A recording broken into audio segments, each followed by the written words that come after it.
कुंभज ऋषि पिला रहे हैं राम कथा का अमृत, और पीने वाले देखिए भोले बाबा हैं, परम सुख अनुभव करते हुए आनंद में विभोर, लोचनों से नीर बहता है, तन में रोमांच होने लगता है, रोमावली पुलकित हो जाती है, रोंगटे खड़े हो जाते हैं, शरीर श्वेद से डूब जाता है, आंखों से गंगा यमुना बहने लग जाती है, होंठ फड़कने लग जाते हैं, हृदय गदगद हो जाता है, धड़कन बढ़ जाती है। कैसा अद्भुत रोमांच, परम सुख अपने अपने आराध्य की कथा सुनकर, अपने प्रिय की कथा सुनकर। और पास में ही है पार्श्व में धर्म पत्नी, कोई सुख नहीं मालूम पड़ रहा उनको। वो तो सोच रही है कि हमारे भोले बाबा देखो जरा, जिधर देखो उधर ही उसी पे लट्टू हो जाते हैं। अरे कुछ बुद्धि का उपयोग कर लो महात्मा। वो बेचारा महात्मा, वो तो खुद ही जब हम आए तो हमारे दंडवती कर करके बिछा जा रहा था जमीन पर।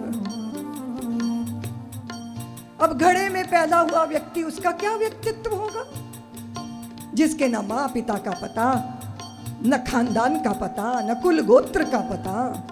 अब देखिए जरा, स्वाद आ ही नहीं सकता अगर चित्त में संशय है। कहने वाले व्यक्तित्व के प्रति अगर प्रेम नहीं, श्रद्धा नहीं, अगर विश्वास नहीं, तो वो जो कह रहा है छोड़िए ना, उसके प्रति विश्वास नहीं, कोई बात नहीं। वो घट जोनी है, छोड़ दीजिए उसको, उसकी जात पात छोड़ दीजिए उसको, लेकिन दे तो अमृत रहा है, बांट तो अमृत रहा है, परोस तो राम रस रहा है। लेकिन मन में तो संशय आया, सती के चित्त में संशय आया। सती के चित्त में संशय क्यों आया? जानते हो बच्चों, हम कुछ भी नहीं है, हमारा व्यक्तित्व हमारे माता पिता का प्रसाद है। अगर आप कहो कि सब कुछ हमने किया, हमारे से हो रहा, नहीं नहीं नहीं नहीं, नहीं। हमारी नाक पे ही हमारे दादाजी नहीं चढ़े बैठे, हमारी आदतों में भी हमारे परदादाजी घुसे बैठे हैं। स्मरण रखिएगा, आपके व्यक्तित्व में आपके माता पिता प्रकट हुए हैं। और ये अभी की बात नहीं, लाखों लाखों लाखों लाखों लाखों वर्ष के जीन्स काम करते हैं आपके साथ। आप सुन लो प्रवचन कीर्तन, प्रेरित होकर जाओगे, हम तो बदल डालेंगे अपना जीवन। 2-4 घंटे के बाद, 2-4 दिन के बाद वहीं आ जाओगे जहां थे। आप सोचते हो कि अरे मेरा संकल्प अधूरा रह गया, मेरे से गड़बड़ हो गई। नहीं नहीं, कुछ और काम कर रहा है यहाँ। सती के अंदर उसके पिताजी काम कर रहे हैं, क्योंकि वो प्रजापतियों में प्रजापतियों के अध्यक्ष महोदय थे। कोई इतने ऊंचे पद पे चढ़ जाए, है ना, ऊंट पे चढ़े और हिले ना, ऐसा तो हो नहीं सकता ना। प्रभुता पाए काहे मद नाही।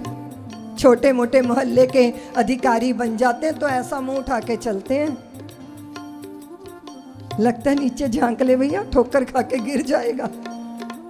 छोटी मोटी उपलब्धि मदोन्मत्त बना देती है, और ये तो अध्यक्ष बनकर बैठे हैं पिताश्री।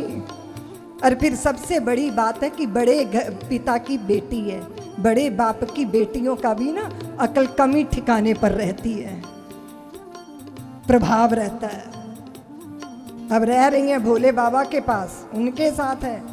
और इसीलिए सती का व्यक्तित्व है ना, एक पेंडुलम की तरह है। पेंडुलम देखा घड़ी का, कभी इधर कभी इधर, कभी इधर कभी इधर। कभी शंकर का प्रभाव तो विश्वास करती हैं, और कभी पिता का प्रभाव तो अविश्वास करती हैं। संशय और विश्वास के बीच में झूलता हुआ व्यक्तित्व किनका है?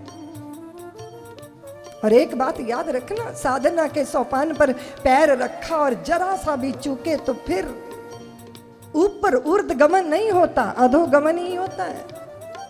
महात्मा के प्रति श्रद्धा नहीं, कोई बात नहीं देवी, पर राम कथा के प्रति तो श्रद्धा कर। लेकिन श्रद्धा कोई ऐसी चीज नहीं जो ऊपर से डाल दी जाए। किसी का आदर करना आसान होता है, पर श्रद्धा करना आसान नहीं होता। पैर वैर छू लोगे, देखा देखी दंडवती प्रणाम भी कर लोगे, मन में संशय का अंकुर, शरीर भूलुंठित हो गया, उससे तो बात नहीं बनती ना। मन द्रवित होकर चढ़ना चाहिए ना, वो सलिल बनकर बह जाना चाहिए ना। नहीं बनी बात। भोले बाबा सोचते हैं धर्म पत्नी है, अगर कथा सुनकर बात नहीं बन रही तो राम जी का दर्शन ही करा देता हूं।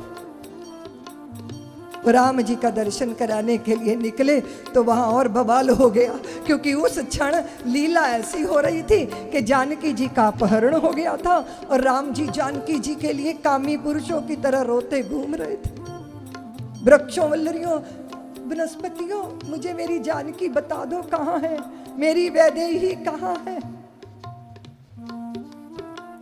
हे खग मृग हे मधुकर श्रेणी, खग मृग हे मधुकर श्रेणी, हे खग मृग हे मधुकर श्रेणी।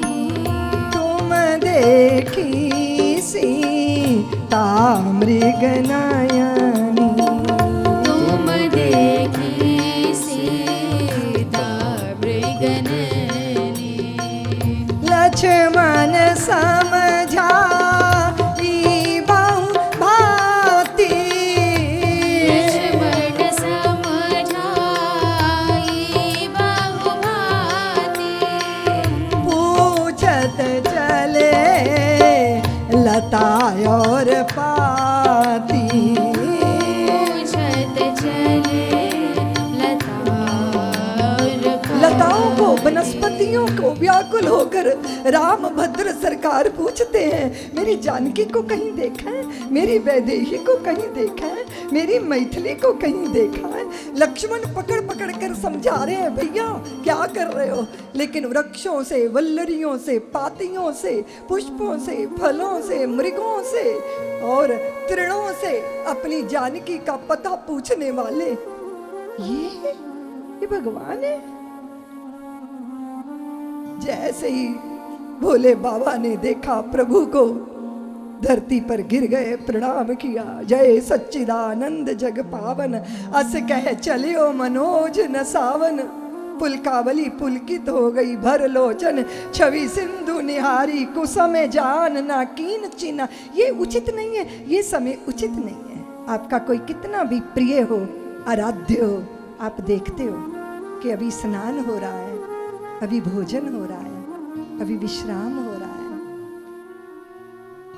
अभी भगवान मानवी लीला में बता रहे हैं संसार को कि जब प्रिया आपकी, प्रियतमा आपकी, अर्धांगिनी आपकी अपहृत हो जाए, चली जाए, तो आपको कैसे व्याकुल होकर उसे तलाशना है, क्योंकि उसके बिना तो तुम अधूरे हो ना।